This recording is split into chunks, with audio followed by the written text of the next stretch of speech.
Le système d'assurance maladie est un système hybride. D'une part, il y a la sécurité sociale qui est composée de plusieurs caisses, dont la Caisse nationale de l'assurance maladie des travailleurs salariés, qui assure pour la majeure partie des salariés du secteur privé les risques maladie, invalidité, vieillissement, accident du travail et famille. 91% de la population est assurée par cette caisse qui finance 86% de l'ensemble des dépenses d'assurance maladie. Cependant, cette branche n'a pas l'universalité car des complémentaires santé se sont développés pour couvrir les restes à charge des dépenses de santé non couvertes par le régime général. Celles-ci restent aujourd'hui en dehors du champ de la dépense publique, bien qu'elles jouent un rôle important dans la couverture maladie en France. Le système est donc hybride et aussi entre prise en charge publique et souscription privée. Cette ambivalence est souvent mise à l'épreuve de l'efficacité dans les coûts et l'accès aux soins.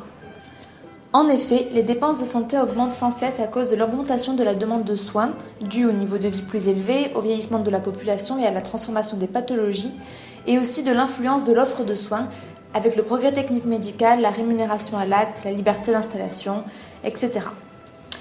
De ces problèmes de financement résulte un problème d'efficacité et d'équité du système actuel d'assurance maladie. En effet, en France, l'assurance complémentaire est déterminante pour l'accès aux soins, car le pays figure parmi ceux où les cotisations d'assurance maladie au titre du régime obligatoire sont les plus élevées et où les remboursements des dépenses de santé sont les plus faibles. De plus, les augmentations successives du ticket modérateur dans le cadre des dépenses de rationnement de la dépense des remboursables n'ont fait qu'augmenter l'inégalité dans l'accès aux soins. Aujourd'hui, le taux moyen de couverture de base oscille autour de 70% pour les prestations médicales et dentaires, ce qui place la France au dernier rang de l'Union européenne. Ce système mixte et pluraliste a connu différentes réformes au cours des dernières décennies. Celles-ci ont porté sur la sécurité et la qualité des soins, l'efficience et la légitimité du mode de gestion, l'équité du système et de façon plus récurrente sur la maîtrise des dépenses. Dans ces conditions, de nombreuses réformes ont été mises en place. La loi E20 du 31 décembre 1989 a clairement acté les principes protecteurs pour les personnes assurées, avec le caractère viager des complémentaires santé et l'interdiction d'évolution tarifaire individualisée.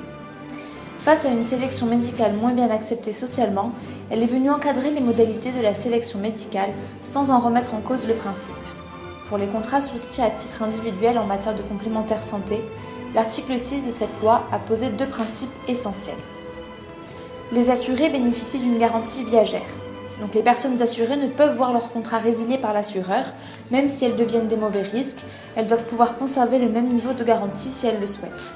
Puis, l'évolution ultérieure du tarif est également encadrée par la loi. Si le tarif augmente, cette augmentation doit être uniforme pour tous les assurés ayant souscrit le contrat. L'assureur ne peut pratiquer de hausse individuelle de tarif en se fondant sur l'évolution de l'état de santé de l'assuré lui-même. Puis, la voie choisie par les pouvoirs publics dans les 20 dernières années a consisté à étendre progressivement la couverture par les assurances complémentaires, avec la couverture maladie universelle, la CMU en 2000, aide à la complémentaire santé depuis 2004 et la généralisation des contrats collectifs en 2015 suite à l'accord national interprofessionnel. En effet, il y a eu une généralisation de l'assurance maladie avec la loi créant la couverture maladie universelle, CMU, le 27 juillet 1999. La mise en place de la CMU permettait alors une affiliation automatique à l'assurance maladie et l'obtention d'une couverture complémentaire gratuite en dessous d'un plafond de ressources. Le problème de cette réforme est évidemment que certaines personnes sont juste au-dessus du seuil et ne peuvent donc pas percevoir la CMU, mais n'ont pas non plus les moyens de souscrire à une autre assurance. De plus, tous les bénéficiaires d'une couverture complémentaire ne profitent pas du même niveau de couverture qui est variable selon les contrats souscrits. Puis, créé par la loi du 13 août 2004 et mis en place en 2005, le dispositif de l'aide à la complémentaire santé, ACS, se situe dans le prolongement de la CMU dont il vise à atténuer l'effet de seuil. L'ACS a donc pour objectif d'aider les personnes dont les ressources se trouvent un peu au-dessus du seuil d'accès à la CMU. Le bénéficiaire profite également de tarifs médicaux sans dépassement d'honoraires dans le cadre du parcours de soins coordonné et pour les actes de prothèse dentaire et les traitements d'orthodontie faisant l'objet d'une entente directe.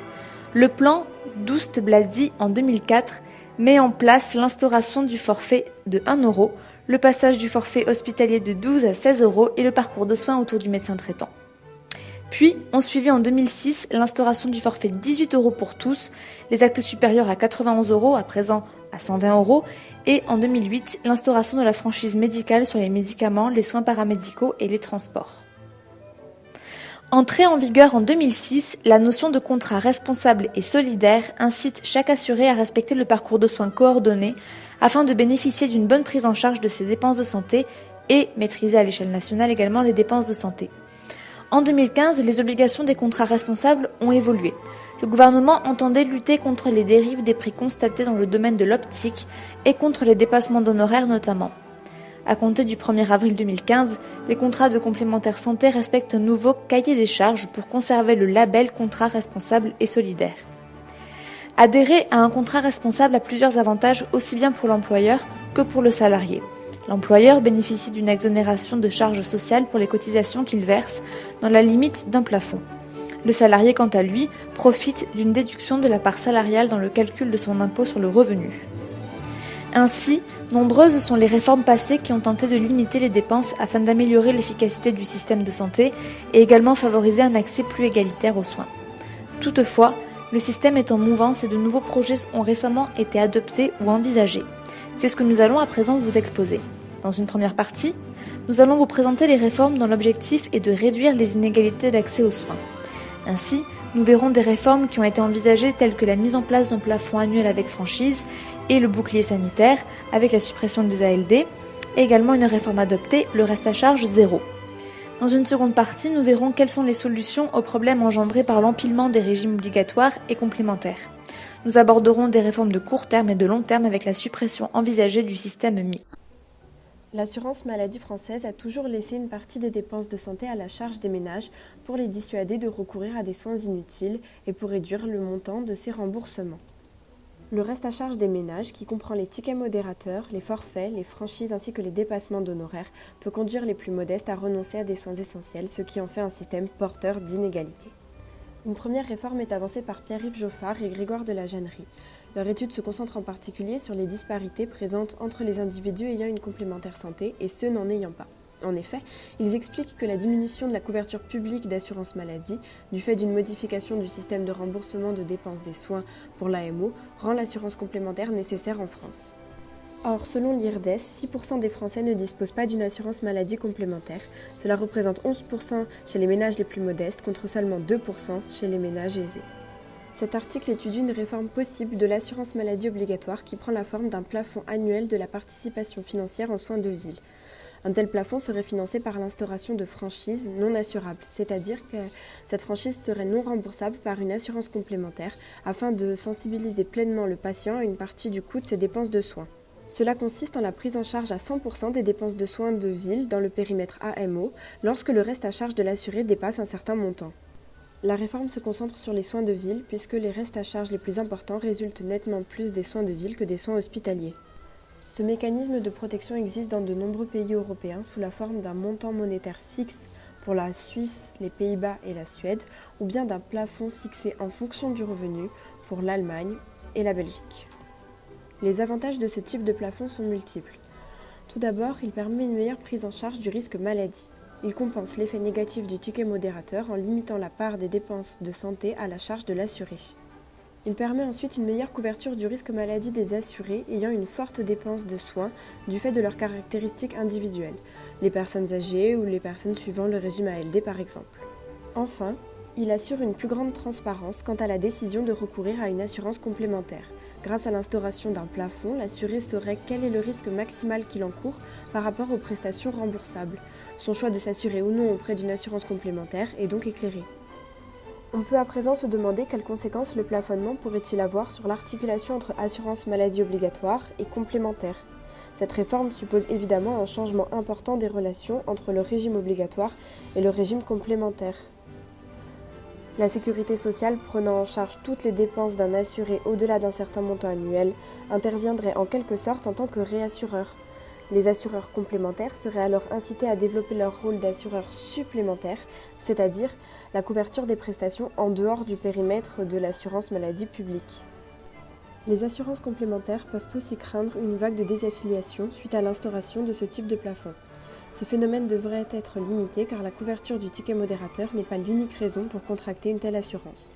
De plus, tout dépendra du niveau de plafond fixé. Si celui-ci est élevé, il ne couvrira qu'une faible part des assurés.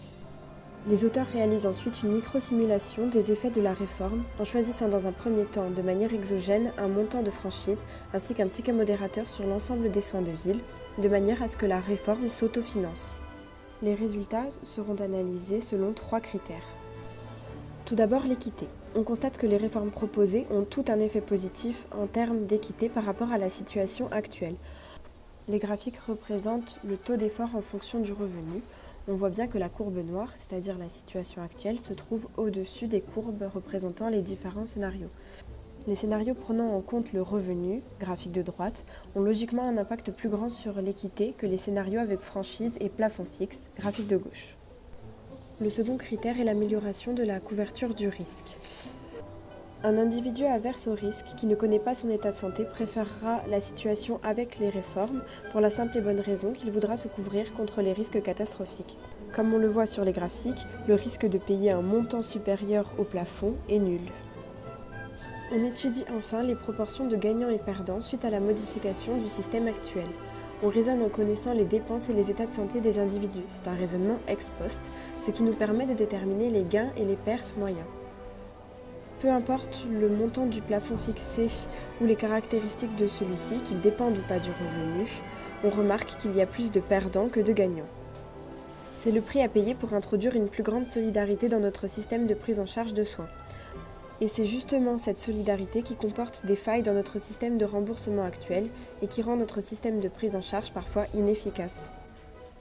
La réforme que nous allons aborder à présent est en train d'être mise en place en France dans les secteurs de l'audiologie, de l'optique et du dentaire.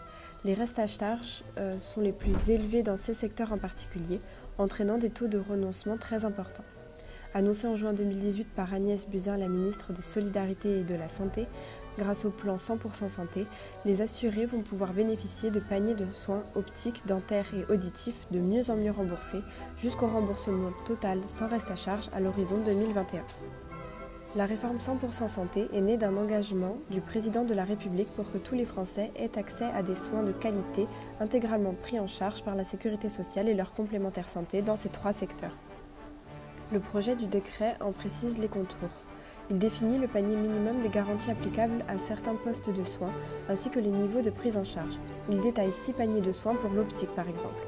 En fonction du niveau de correction apporté, les garanties vont de 50 € à 800 €. Concernant l'audiologie, les contrats devront couvrir les dépenses à hauteur d'un maximum de 1 700 € par aide auditive. La mise en place du reste à charge zéro, qui se fera en étendant le marché inefficient de l'assurance privée santé, conduira inévitablement à une surenchère des primes, à une inflation des dépenses de soins et à une hausse des inégalités d'accès à des soins de qualité. Une des solutions instaurées pour résoudre le problème des restes à charge catastrophiques fut le régime dit des affections de longue durée, ALD, qui, créé en 1945, permet un remboursement de 100% du coût des soins nécessités par une trentaine de maladies longues et coûteuses. Ce dispositif est souvent décrit comme injuste puisque des individus dans des situations équivalentes peuvent être remboursés différemment selon que leur pathologie est ou non sur la liste des ALD. De plus, les affections connexes à une ALD sont souvent nombreuses et importantes, si bien que le reste à charge est parfois très élevé, malgré le remboursement à 100% du traitement de l'affection principale. La réforme envisagée ici, dite du bouclier sanitaire, consiste donc à adopter une démarche plus économique avec un plafond annuel de reste à charge. Elle a l'avantage de traiter indifféremment les patients. Ce bouclier sanitaire se caractérise par un ticket modérateur unique. Lorsque les dépenses de santé dépassent un certain plafond, celles-ci sont remboursées à 100%. Ce plafond est proportionnel aux revenus et financé par la suppression du régime ALD. D'après une étude de l'IRDES qui pose comme hypothèse la suppression du système des ALD, la création d'un bouclier sanitaire et la neutralité assurantielle, le programme d'optimisation se définit alors comme suit. Le plafond du bouclier est défini comme le seuil qui protège l'assuré contre les dépenses catastrophiques car, au-delà de ce seuil, les dépenses seraient prises en charge à 100%. Le bouclier uniforme applique uniformément par définition à tous les assurés un plafond unique quel que soit leur revenu. Le bouclier en fonction du revenu accorde à chaque assuré un plafond calculé en fonction de son revenu annuel par unité de consommation. On pourrait également imaginer un plafond en fonction du revenu avec un effet marginal croissant, c'est-à-dire que plus les individus sont riches, plus le plafond à atteindre pour être remboursé à 100% sera marginalement élevé. Le bouclier uniforme assure un risque maximal identique à tous les individus pour protéger les assurés contre des restes à charge très importants. Cependant, Ce bouclier ne tient pas compte des ressources des individus et il engendre un taux d'effort plus important pour les individus les plus modestes que pour les plus aisés. Le bouclier fixé sur le revenu sera donc plus équitable étant indexé sur le revenu. En Allemagne, le calcul du plafond tient compte de l'appartenance ou non au régime d'ALD. Le seuil ou coefficient de proportionnalité sera 2 fois moins important pour les individus en ALD et il existe un système de compensation entre les ALD et les non-ALD. Ces graphiques nous montrent que les taux d'effort avec bouclier en fonction du revenu ont donc tendance à s'aplatir et à former une cloche, contrairement à la courbe du taux d'effort avec bouclier uniforme qui reste inchangé par rapport au taux d'effort actuel. Toutefois, les effets des deux principales voies de réforme discutées dans le débat public, bouclier uniforme et bouclier en fonction du revenu, ne sont pas identiques. Elles conduisent à des conclusions opposées. Les boucliers uniformes limitent les très forts restes à charge mais rendent le système de remboursement encore plus régressif. Toutefois, en réduisant le risque d'avoir de très forts restes à charge, ils réduisent l'hétérogénéité des situations et sembleraient convenir aux individus qui ont la plus forte aversion au risque. A l'inverse, les boucliers en fonction du revenu induisent une plus grande hétérogénéité des restes à charge mais rendent le système de remboursement moins régressif. Nous passerons d'un système plutôt égalitaire à un système plus équitable. On vient de voir que le système des ALD ne permet pas de limiter les restes à charge des assurés. En plus, il n'offre pas de réelle garantie de soutenabilité. En effet, en 2017, 16,6% de la population était couverte au titre d'une ALD. En 1990, 30% des dépenses de l'assurance maladie étaient concentrées sur les ALD. En 2017, cela représentait les 2/3. Les dépenses des agents couverts par le régime ALD sont 7 fois plus élevées que les autres assurés et augmentent de 3,8% par an en moyenne. Ne pas changer le système d'assurance associé aux ALD peut faire courir un risque pour l'efficience du système. Le plafond permet ainsi de disposer d'un système ajustable pouvant concilier la maîtrise de la dépense de santé et la qualité de la prise en charge médicale. Ceci nous permet de faire le lien avec notre seconde partie. La soutenabilité du système d'assurance maladie est aujourd'hui fragilisée par l'architecture même du système. Nous allons voir à présent quelles réformes sont envisagées pour réformer de façon structurelle le système. La France est caractérisée par un système mixte ou 2 régimes s'empilent. En plus de l'assurance publique obligatoire, le système s'appuie sur un deuxième niveau de mutualisation, l'assurance complémentaire, qui est par nature différente, fondée sur la liberté contractuelle, financée en fonction du risque et non de la capacité à payer, variable dans ses garanties. Elle est donc fondamentalement plus inégalitaire et moins équitable que l'assurance publique. L'articulation entre l'assurance de base et l'assurance complémentaire conduit à des inefficacités. Le manque de coordination entre les deux niveaux entrave à la maîtrise des dépenses en favorisant une élévation des coûts de gestion et une hausse des prix des soins. Les coûts d'administration représentent 6% des dépenses de santé, dont près de la moitié concernent les assurances complémentaires. La France arrive ainsi en 2e position dans l'OCDE, juste derrière les États-Unis. Une note de 2014 du Conseil d'analyse économique, dont Brigitte Dormont, Pierre-Yves Joffard et Jean Tirole sont les auteurs, propose une refonte du système d'assurance maladie français afin de maîtriser les dépenses de santé. L'accent est porté sur la qualité de la couverture et sur l'efficience du système. Plusieurs problèmes liés au système mixte actuel d'assurance maladie sont mis en évidence. Tout d'abord, le défaut de coordination entre sécurité sociale et complémentaire. Ces deux niveaux suivent des principes de solidarité contradictoires. Les tickets modérateurs, destinés initialement à responsabiliser les patients, sont aujourd'hui couverts par les assurances complémentaires. Par conséquent, tous les bénéfices incitatifs sont supprimés. Le deuxième problème est que le système engendre des dépenses importantes. Comme il a été dit dans le podcast précédent sur l'assurance et les inégalités, les contrats collectifs créent des inégalités entre les individus peu risqués, les salariés, et d'autres individus, les jeunes, les chômeurs et les personnes âgées. Ces derniers doivent s'acquitter d'une prime plus élevée afin d'accéder à une assurance complémentaire via des contrats individuels. De plus, ces contrats collectifs offrent des couvertures plus étendues que les contrats individuels, entraînant une hausse des dépassements d'honoraires. On fait donc face à un problème d'incidence fiscale. Ensuite, il y a aujourd'hui peu d'incitation à l'efficacité pour les assureurs par un manque de concurrence. La situation de monopole de la sécurité sociale sur l'assurance de base et l'organisation actuelle des complémentaires dénaturent la concurrence entre organismes complémentaires. Les complémentaires ne reçoivent que les informations administratives permettant de procéder au remboursement. Elles n'ont pas les moyens de piloter l'offre de soins et pouvoir agir pour plus d'efficience. Le manque de régulation sur le marché des assurances complémentaires conduit à la sélection des risques. La sélection des affiliés jeunes et en bonne santé permet de gagner en compétitivité sans chercher à contractualiser avec les offreurs de soins pour des soins plus efficients. Malgré la loi E20 et la création des contrats dits solidaires, les complémentaires ont toujours recours à une segmentation des contrats avec des offres très différenciées, les contrats low cost, les surcomplémentaires et les contrats à option, qui leur permet d'ajuster les tarifs au plus près des dépenses de santé des individus. La sélection des risques permet aux organismes d'échapper à une pression concurrentielle. La multiplicité et l'hétérogénéité des contrats d'assurance complémentaire rend l'offre opaque, difficilement lisible par les individus. Cette asymétrie d'information empêche les assurés de différencier les organismes et de prendre une décision optimale. Ils sont dans l'incapacité de faire jouer la concurrence en choisissant les assureurs les plus efficaces. Face à ces problèmes, une réforme de court terme de l'organisation de l'assurance maladie peut être envisagée. Plusieurs solutions sont avancées.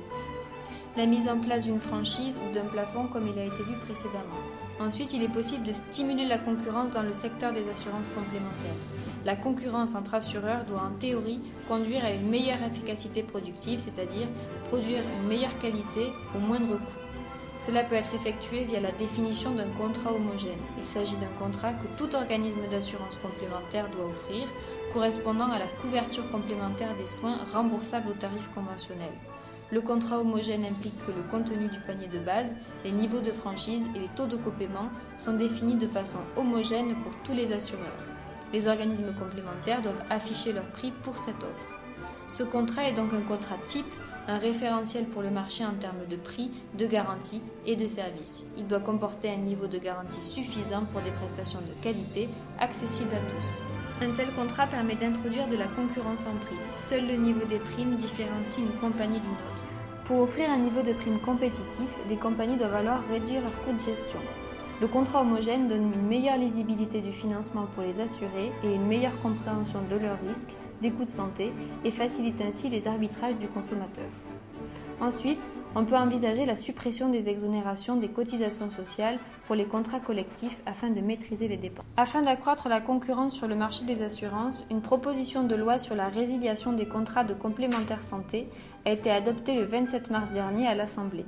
Elle donne la possibilité aux assurés de résilier sans frais et à tout moment après la première année de souscription des contrats de complémentaire santé. Cette proposition se justifie par la hausse continue des tarifs et des frais de gestion. Les coûts de gestion des organismes complémentaires s'élevaient en 2017 à 7,3 milliards d'euros. Entre 2008 et 2017, ils ont augmenté de 4,2% par an en moyenne.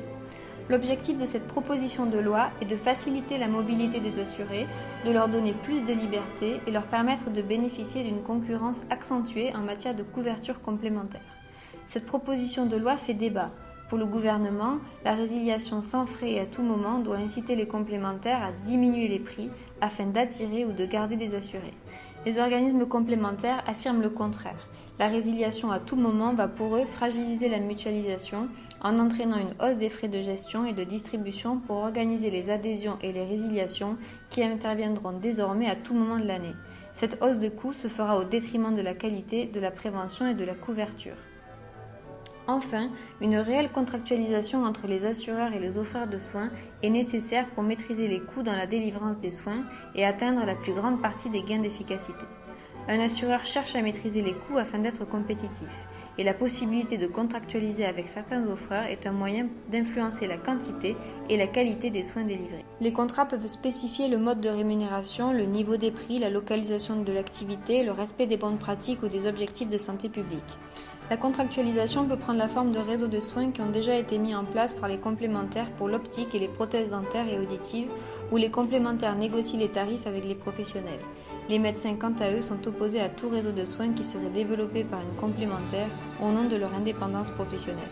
Toutefois, une action de long terme pour favoriser l'égalité d'accès aux soins et protéger contre les dépenses excessives consisterait à refonder le système et à en finir avec le système mixte actuel.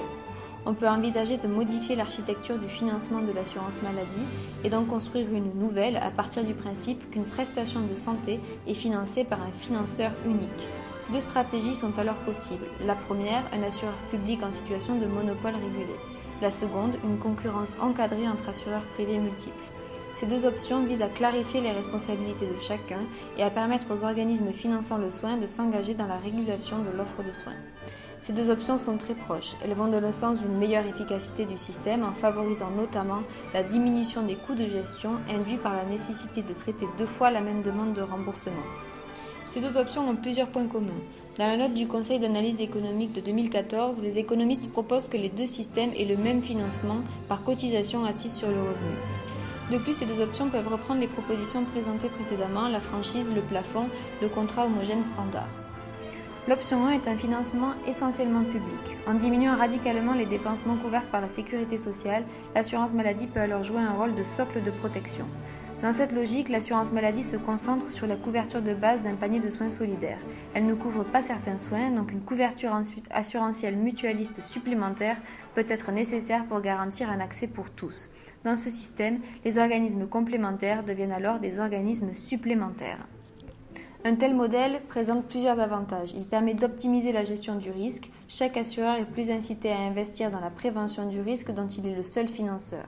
Il permet également une meilleure couverture du risque. Le retour sur cotisation sera plus élevé grâce à la baisse des frais de gestion. Dans la deuxième option, l'assurance serait fournie par de multiples assurances privées intégrées dans une concurrence régulée. Comment favoriser les mécanismes concurrentiels ? On a vu précédemment que le marché des assurances complémentaires était peu régulé en France, diminuant ainsi l'efficience du système et favorisant la sélection des risques. Choisir la deuxième option reviendrait à adopter un système proche du système suisse ou des Pays-Bas. Dans ces deux pays, l'offre d'assurance maladie est assurée par une pluralité de compagnies privées qui gèrent une assurance de base à caractère obligatoire dans un système de compétition fortement régulé. Aux Pays-Bas, le modèle promu au début des années 90 par Decker et Simons constitue une première expérimentation de la théorie de la concurrence régulée, appelée Managed Competition. Ce modèle théorisé par l'économiste américain Alain Enthoven suppose que la mise en place d'un système qui conserve les avantages de la concurrence entre assureurs en santé, mais évite ses dérives, en particulier la tarification individuelle et la sélection de la clientèle. La réforme fédérale de 1996 en Suisse et la réforme de 2006 aux Pays-Bas visent à résoudre le problème de sélection des risques et d'antisélection en instaurant un partage du risque maladie à l'échelle de la population. Tous les résidents ont l'obligation de souscrire à une assurance maladie obligatoire auprès de l'organisme de leur choix. Les assureurs ont l'obligation de satisfaire toute demande de contrat. Les Pays-Bas interdisent de fixer des primes différentes selon le profil de risque du client. L'objectif de ces réformes était de faciliter les changements de caisse pour les affiliés afin d'inciter les assureurs à fournir de meilleurs services au moindre coût et donc conduire à une meilleure efficacité productive. Le niveau des primes doit théoriquement refléter la capacité des assureurs à générer des gains d'efficience. Les primes n'étant pas individualisées, c'est bien la capacité de l'assureur à gérer les coûts de santé des assurés qu'il couvre qui est en jeu. De plus, afin de décourager la chasse au bon risque, un mécanisme de compensation des risques a été mis en place dans ces deux pays. La Suisse a introduit des subventions croisées entre assureurs. Les caisses couvrant une population plus risquée reçoivent un financement de la part des caisses dont les affiliés présentent des caractéristiques plus favorables. De même, aux Pays-Bas, la caisse de préréquation des risques verse à chaque organisme une prime ajustée du risque, calculée en fonction de facteurs observables, comme l'âge ou le sexe. Si cette prime est correctement ajustée au risque, l'incitation à sélectionner est faible. Toutefois, la concurrence régulée a des limites, des écarts de primes importants ont été observés, les pratiques indirectes de sélection des risques de la part des assureurs existent encore, la coexistence de deux marchés d'assurance maladie soumis à différentes règles de fonctionnement, le marché de l'assurance de base où la sélection des risques est interdite et celui de l'assurance supplémentaire où elle est autorisée, rend inopérants les mécanismes mis en place pour favoriser la concurrence. En France, comme dans ces pays, les réseaux de professionnels médicaux qui s'engagent à délivrer des soins de façon efficiente sont peu développés. La mixité du système français le rend porteur d'iniquité et d'inégalité. De nombreuses réformes possibles sont étudiées, proposées et parfois adoptées. Dans un premier temps, des réformes visant à réduire les inégalités et rendre plus efficaces les incitations financières. Tout d'abord en instaurant un plafond financé par une franchise, ensuite en mettant en place un reste à charge zéro dans certains secteurs, ou bien en implémentant un bouclier sanitaire dont les fonctions sont proches de celles d'un plafond, mais cette fois-ci financé grâce à la suppression du régime des affections longue durée. D'autres réformes cherchent en plus à améliorer l'efficacité en stimulant la concurrence dans le secteur des assurances complémentaires via la définition d'un contrat homogène, en améliorant la contractualisation entre les assureurs et les offreurs de soins, ou bien en redéfinissant le périmètre d'intervention de chaque type d'assurance, de façon à ce que pour chaque dépense de soins, un assureur unique intervienne.